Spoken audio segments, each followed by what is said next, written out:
Wasanendlebe ngize nendaba. Allegedly bafethu.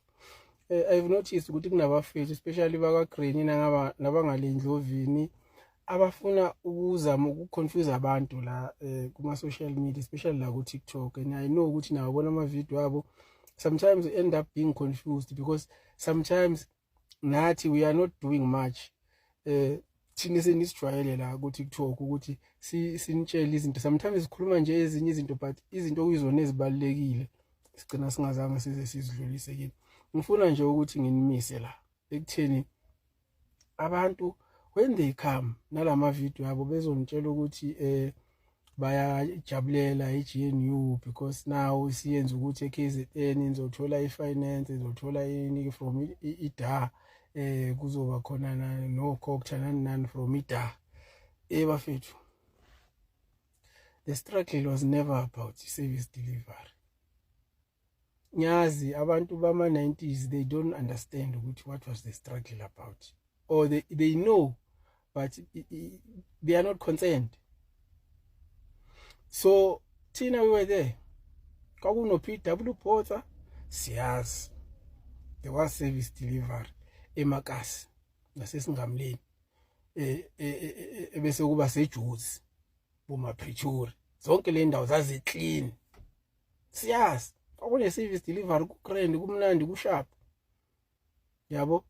But kwaphuma uPW Porter kwangena uDeclerk, ngiyakhumbula after kwangena uDeclerk kwaze kwenziwa i2 rand, kwakuphuma i2 rand yephepha kwafaka leya 2 rand yayinekhala la Declerk, siyibiza ngokuthi uDeclerk njengoba isine Springbok nje manje sasibiza ngokuthi uDeclerk leyo 2 rand. So nakuye kwaba yaba khona iservice delivery. It's not new to us, service delivery. But even then, we were fighting, as we are fighting right now. We are fighting the system. You need to understand, we are fighting the system. We are not fighting for a service delivery per se. So those people who will come here and tell you, "Hey, ngoba sekuso kumnandi," thina as MK, you need to understand ukuthi i-struggle sethu asifani nesabo. Bona, they look at MK at face value, they see a political party that is equivalent to their political parties, but it is not. MK ibheke beyond la okufinyelela khona mehlabo as far as politics is concerned.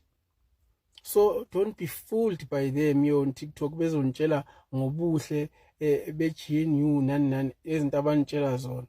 They are misleading.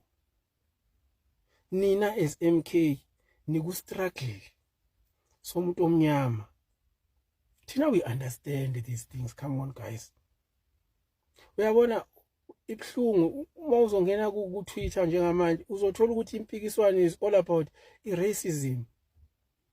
Uma uzongena ku Twitter njengamanje you will find that abantu abamhlophe, sometimes even Indians, they are defending abantu ababe khulume izinto ezingekho right in the past about black people. They are defending them. After 30 years, sikhuluma ngedemocracy. That is what we are fighting. Not lento labantu abacabanga ukuthi service delivery. Service delivery. We are not fighting for that. But we are fighting for serious things as include isithunzi somuntu omnyama. Amongst other things. Yes, amongst other things. Uyabona uma sizothi laba bantu beda bayacwasa ngokubuhlanga and then kuza umuntu omnyama ezobakhulumela just because yena uyi-recipient or uyi-beneficiary lapha kuDA, and then bese cabanga ukuthi thina we care. We don't care. We don't care because sikhuluma into esiyibonayo nesizwile ikhulunywa abantu beDA ukuthi bona bafuna ukuscrap indaba ye-minimum wage.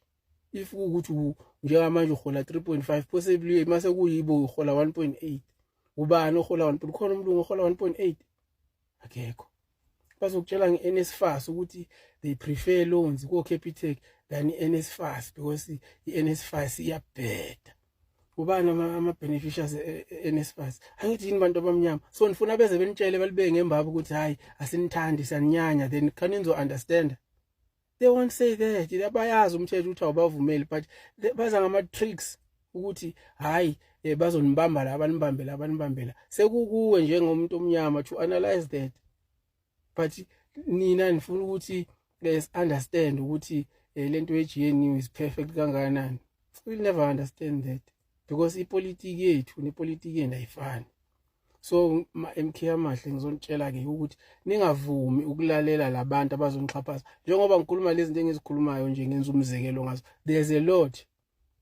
Whenever I get time to be this serious, I will come here on this platform and tell you other things. Njengoba nabanye abafethu bekhuluma benitshela ngokuthi labantu laba ba pro what thina si pro what. So lezo zinto lezo izinto okuyizona ezumgogodla wayo yonke lento eyenzakalayo. So we cannot come here and post about GNU and service delivery and whatever and these markets and this. No, we cannot do that because our struggle is not about that.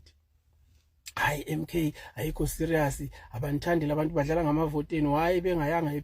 Hey man, our struggle was never about that. So bafethu nina hlalani la nikhona hlalani la nikhona nidlo nikunikiwe. Abafethu ngizwile bethi popcorn awugcwala isitsha phuza amanzi. Hayi no bafethu, I hope unizwile.